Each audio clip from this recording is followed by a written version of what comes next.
Voilà. Bon. Bravo. Bravo, Donc Jean. on vous demande, est-ce que ce serait un si grave problème de conscience pour un chrétien de se dire qu'après tout, de se replacer dans la situation de ces Israélites qui étaient les gens qui avaient été colonisés, qui avaient été rejetés, qui n'avaient pas respecté certaines lois juives, etc., et qui donc devaient se faire pardonner. Bon, est-ce que finalement, est-ce que le christianisme, il n'a pas récupéré cette problématique-là? Hein, je dois me faire pardonner, j'ai péché, etc. Si, quand même, Donc, le christianisme a finalement, récupéré ça, faudrait quand que même. l'autorité, Dans la religion, quand même. faudrait que l'autorité l'accepte, ça, Uh-huh. l'autorité, la hiérarchie, mais enfin, on ne sait jamais avec les... Non, mais on peut aussi déjà développer, arrêter l'autorité, on peut essayer de développer chez des chrétiens un peu lucides cette prise de conscience et de développer un mouvement dans ce sens-là avant de demander au pape de reconnaître je ne sais pas quoi. Bien sûr. C'est possible, hein, peut-être. Hein. Parce qu'on est on est dans la psychanalyse, c'est-à-dire qu'effectivement, Ah oui. en réalité, il y a un événement précis qui s'est produit, on ne veut pas connaître cet événement et on le situe dans une sorte de mythologie adamique, jardin d'Éden, etc., où il y aurait eu un péché originel. Bon, personnellement, je ne trouverais pas que ce serait très heureux à assumer ce genre de discours plus ou moins délirant, etc. Et moi, je dirais, bon, effectivement, moi, je suis... Jésus est venu pour délivrer les Israélites, pour délivrer les brebis perdues d'Israël, pour les faire pardonner, pour les intégrer, pour les réintégrer dans le système judaïque. Judaïque, ouais. Et en plus, alors là, c'est là que le problème se pose. Il s'agit de les faire intégrer dans le système judaïque. Et on n'est pas dans l'humanité dans sa totalité. Non. Là, on est dans un système binaire, Binaire, des territorial. Juifs, etc. Donc voilà. Alors ça aussi, c'est quand même pas la même chose. Non, c'est pas pareil. C'est pas la même chose d'être réintégré dans un rapport cohérent entre juifs et israélites, même s'ils se sont détestés, ils se sont combattus, Bien sûr. que de dire oui, nous on est à l'époque d'Adam et Ève, voilà, c'était bien avant. L'essence de l'humanité. Alors que, voilà, donc au lieu d'être dans une réalité historique avec des conflits qui ont produit, tous les prophètes en témoignent, d'ailleurs, entre témoigner, témoignent, ils interpellent Israël, écoute Israël, ne fais pas ceci, ne fais pas cela, etc. Quand Élie était envoyé vers les Israélites, il est là pour combattre les prêtres de Balaam qui étaient au service des Israélites. Bon, moi, si j'étais chrétien, je dirais, bon, ben, effectivement, il y a eu des fautes, on a commis des fautes, Bien sûr. on les reconnaît. Ça simplifierait pas beaucoup les choses, plutôt que d'attendre je ne sais quelle conversion de la part des Juifs qui devraient reconnaître Jésus, alors que c'est... Voyez-vous, cette inversion. Au lieu de reconnaître sa propre situation, on dit, ah mais non, c'est aux Juifs de reconnaître ce qu'ils sont, etc. En réalité, à l'époque de Jésus, le problème, c'était Jésus, il est venu pour les apôtres.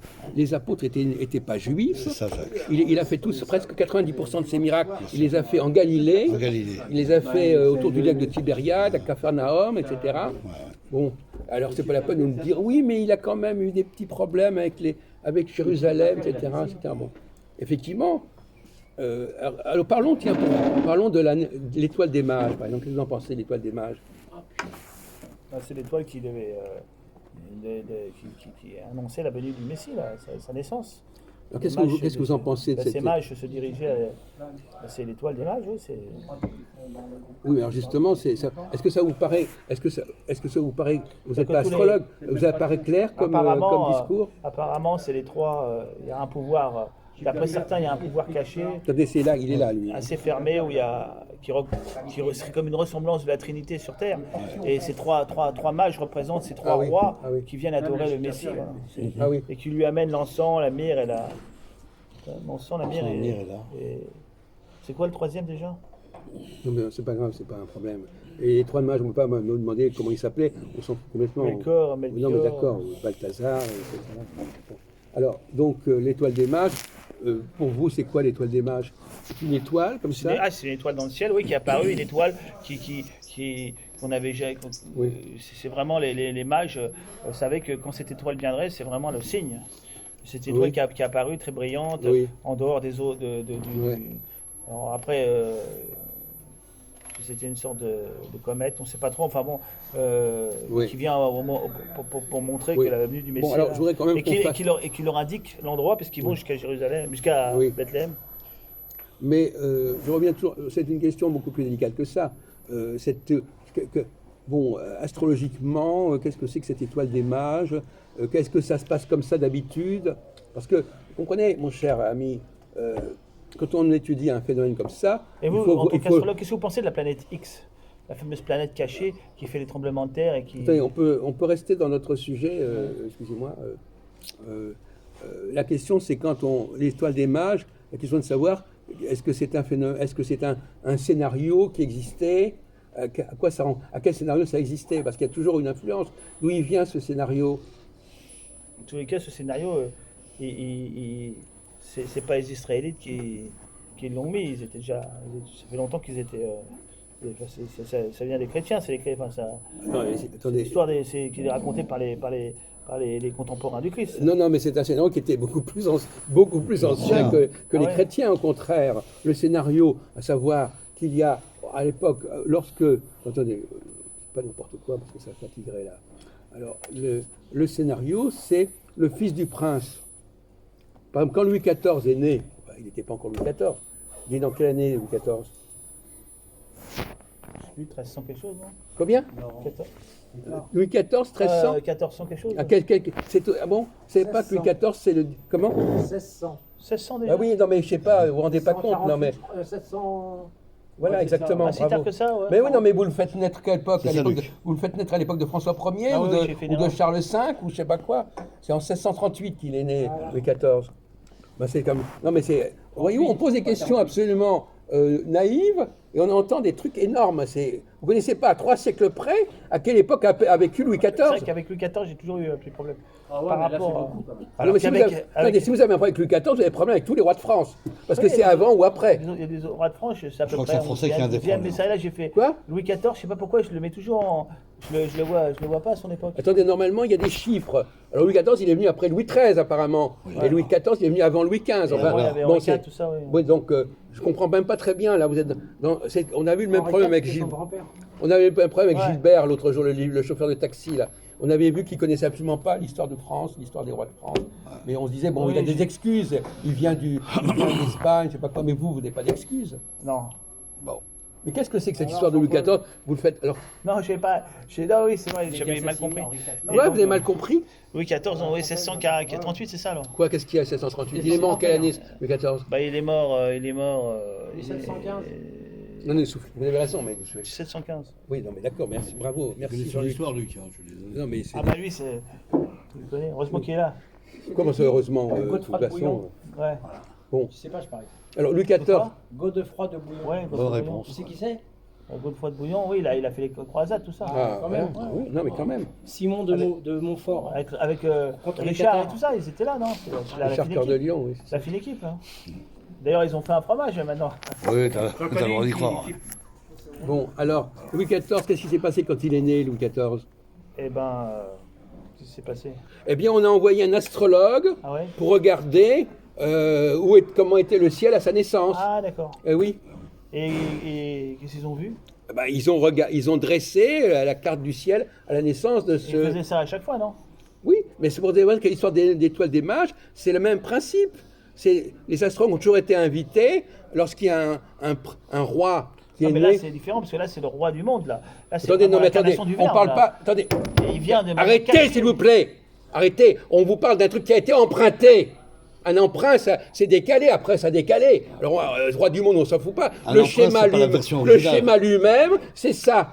Il y a un roi qui naît et on regarde où sont les étoiles. Bon, maintenant on dit, ah oui, mais c'est le roi du monde. Ça, c'est le plage. Ah mais là, C'est un là, décalage. différent, là, l'étoile elle apparaît, et l'étoile en fait, c'est une étoile vraiment qui survient, et quand les mages la voient, elle se déplace, ils la suivent. Mais vous prenez C'est- ça pour argent comptant. c'est quelque chose qui... Mais vous prenez, mais c'est incroyable. Tout à l'heure, on qui- parlait du dire. Mais ça, c'est le truc qui a été Puis après déformé. l'étoile elle disparaît, hein, Comment après l'étoile elle reste Non, pas. mais c'est... Jean-Paul, t'es pas dans Star Attends, Trek. écoutez, hein. ne nous donnez pas des La cours. poursuite des étoiles. Ne nous donnez pas des cours d'astrologie, s'il vous plaît. Eh bien, sachez Mais vous dire ne votre... croyez pas à l'étoile filante? Enfin à l'étoile sacrée. Mais non, je suis en train... Attendez, on va se calmer.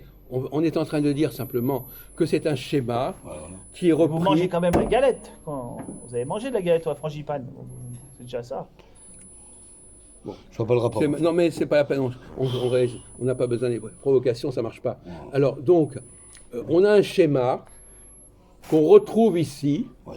Et peut-être qu'il est modifié, peut-être qu'il est transformé, etc. Mais c'est un schéma qui existe. Lorsqu'on va regarder, lorsqu'on envoie des gens regarder ce qui se passe à la naissance de quelqu'un, c'est que c'est la naissance d'un prince. Bien sûr. C'est le principe. Ah oui. C'est le schéma. Voilà. Le schéma. On envoie, par exemple, Campanella, pour ne pas le citer, il a été envoyé en 1638 pour regarder les étoiles au moment où Louis XIV est né. Il n'était pas encore Louis XIV, qui était en... Campanella, c'est celui qui a écrit le livre, là. C'est pas l'écrivain, Campanella, il a écrit un livre, non? Oui, c'est dominicain, enfin, Il a importe. écrit un livre qui s'appelle, je me souviens plus, mais... Il a été... Sur l'utopie ou je sais pas quoi. Non, c'est pas lui, non. Bon, écoutez, peu importe, je vous ai cité. J'aurais bien fait de ne pas le citer, c'est pas un problème. La Cité du Soleil, c'est ça, non? Comment? La Cité du Soleil, quelque chose Oui, comme voilà, ça. exactement, bravo. Exactement. Donc, lorsqu'il y a un prince qui naît, on envoie des astrologues pour regarder quelles sont les étoiles. Bon. Et ça, l'étoile des mages, ça reprend ce scénario-là. Sauf que, effectivement, comme vous dites, sauf que là, on l'a mis dans une autre sauce. Hein, et c'est pas parce qu'on l'a mis dans une autre sauce que ça empêche que le processus au départ est ça. Hein. Et deuxièmement, on n'a pas compris le système. C'est-à-dire qu'on a cru dire que, ah oui, mais c'est l'étoile qui amène, c'est l'étoile qui désigne le prince. Alors quand on disait, c'est le prince qui désigne l'étoile. Ah oui. C'est-à-dire, ben oui, c'est la naissance du prince qui va déterminer quelle est l'étoile importante. Et c'est pas l'étoile qui va déterminer la naissance du prince. Apparemment, dans l'histoire qu'on nous raconte, les trois mages, les rois mages, ils viennent de pays différents, mais tous, ils sont astrologues, hein, c'est des grandes pointures de l'astrologie. Hein.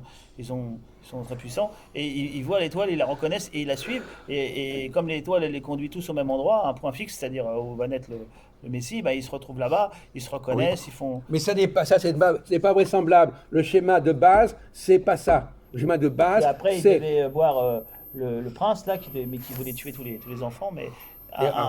Dieu leur parle en songe pour qu'ils quittent le pays par... Oui. Non mais là, attendez, c'est pas du tout la même méthode. Là, on est en train de travailler, on est en domaine scientifique, c'est-à-dire qu'on détermine des schémas généraux qui sont utilisés à l'époque, et on dit, voilà, le schéma ici, il reprend ça. Maintenant, vous en mettez dans l'anecdotique, qu'est-ce qu'on raconte dans la Bible à tel endroit, on s'en fout de ça à la limite. Donc en fait, alors comment ils se sont dirigés, ces rois mages, alors en fait? Attendez, on n'est pas en train de prendre les textes à la lettre. On n'est pas en train de prendre les textes. Pour vous, les textes, vous êtes bloqués sur le texte. Le texte, lui, il se réfère à des réalités, à des pratiques scientifiques de l'époque. Hein, et ces pratiques scientifiques nous permettent de corriger le texte éventuellement. Voilà. Ils n'avaient quand même pas un GPS, les rois mages, on ne sait jamais. Non, mais attendez, mais c'est même pas. Il faut même pas prendre ça au premier degré. On est parti. Hein. Oui, après, il faut partir sur tout ça. Voilà, merci monsieur. Voilà, on va arrêter. On est parti.